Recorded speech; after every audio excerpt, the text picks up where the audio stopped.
Syederalun dikabarkan PT Mass Rapid Transit atau MRT Jakarta menemukan objek yang diduga cagar budaya. Adapun yang ditemukan berupa saluran air dan jembatan kuno Glodok.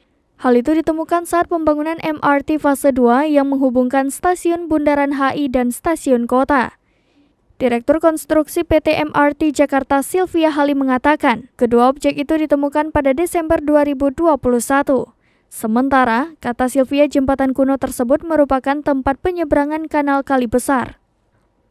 Pada 20 Juli 2022, MRT bersama Dinas Kebudayaan DKI Jakarta dan Tim Ahli Cagar Budaya atau TACB menyepakati bahwa kedua objek tersebut akan dipamerkan di stasiun MRT Jakarta Kota.